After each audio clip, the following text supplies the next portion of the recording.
டேபிளுங்க. ஓ, இது பின்னாடி தண்ணி இல்லையா? தண்ணி மாதிரி செட்டப்பு. மேப் டேபிள் இங்கே தாங்க எடுத்திருக்காங்க ஷூட்டிங்கை. மேலே லைட்டிங்ஸ்லாம் போட்டு.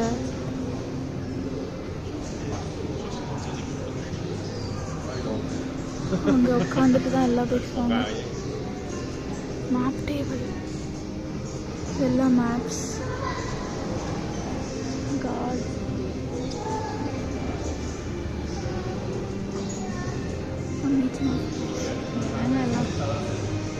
அந்த பாட்டி உட்காந்துருக்கும் அதிலலாம். இந்த நெருப்பு. Generally started within the traditional charcoal and red color.